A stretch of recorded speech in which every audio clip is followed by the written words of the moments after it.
توی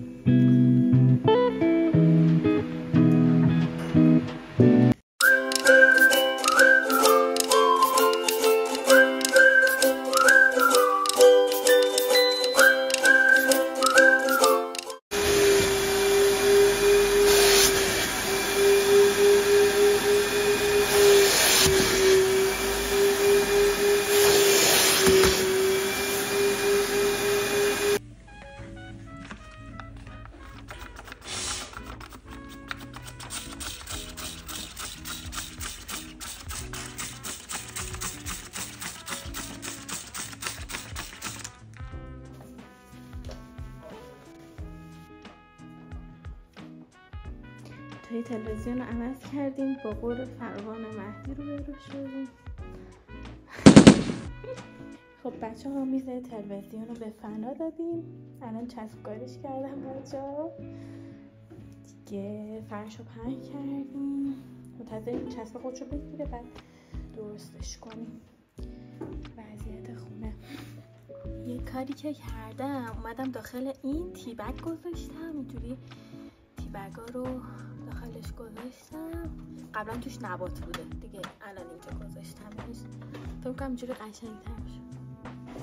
خب اینجا رو اینجوری چیدم، اون کیساتی که اینجا بود رو برش داشتم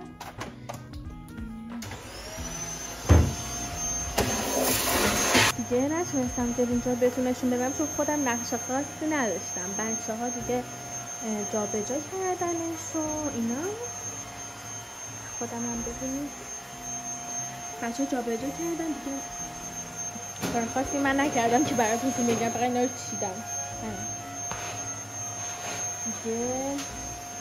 اینجا ما گلدون بذاریم، اون تیکه هم اگه بشه گلدون بذاریم، اینا رو دیگه با هم بچینیم. داخل کشوها رو هم مرتب کردم. قسمتون دارم چای ماچا میچینم.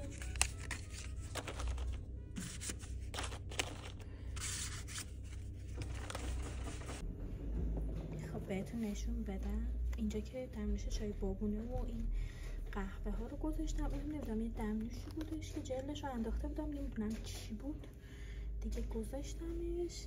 خیلی شلوغ شد ولی خب جا ندارم، مجبورم اینجوری بچینمشون. سلام، چطورین بچه ها؟ امروز کلن چقدر دوربینم اسمم کثیفه.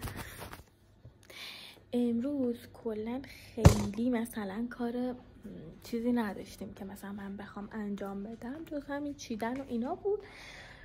بیشتر این جابجایی و اینا بود که بچه ها انجام دادن دیگه. روز اول خونه تکونی اینجوری گذشت. خدا رو شکر این قسمت نشیمن جلوی تیوی و اینا اوکی شد و اتاق خوابم که اوکی شد، فقط مونده قسمت پذیرایی و آشپزخونه که اونم برای فرداست دیگه. حالا ببینیم که چجوری بشه دیگه. خب بچه ها بریم بهتون نشون بدم که امروز چیکار کردیم. امروز اول از همه اومدیم این قسمت تیوی روم رو تمیز کردیم. مبلا رو هم با اینکه دیروز شسته بودم ولی من تو ولاگ امروز براتون گذاشتم، یه تیکه کلا گذاشتم ازش و به این صورت.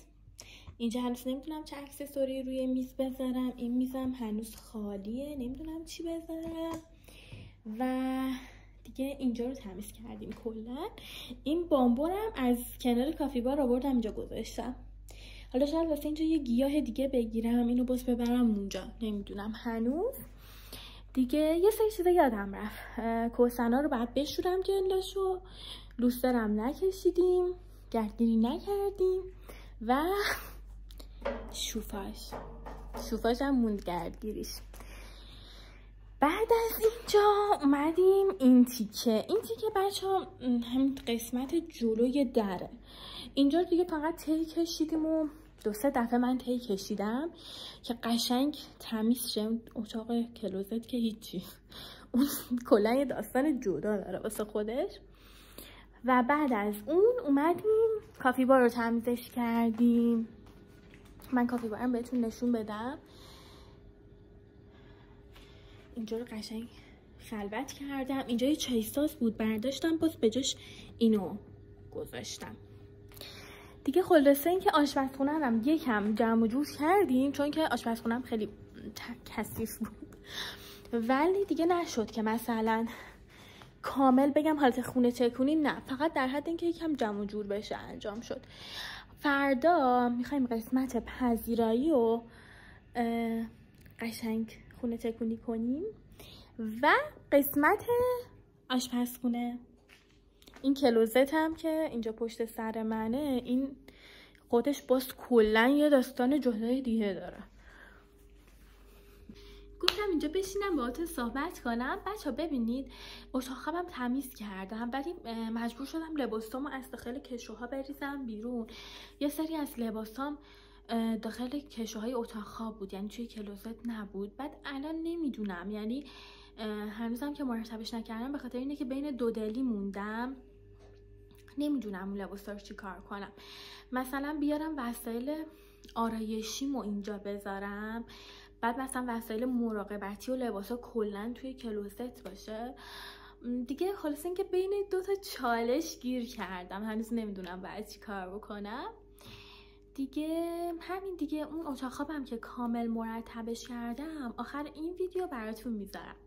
فقط اینکه سخت‌ترین قسمتش میدونید چی بود؟ رخت خوابا. یعنی ما رخت خوابا رو همه رو آوردم روی تخت پهن کردیم. من کمکی داشتم، اصلا نمیتونستم تنها خودم این کارا رو انجام بدم. مهدی هم تازه بود، چون اصلا جابجا کردن مبل و فرش و اینا که کار منو کمکی هم باز نبود، با اینکه اون بنده خدا این کارا رو انجام میداد.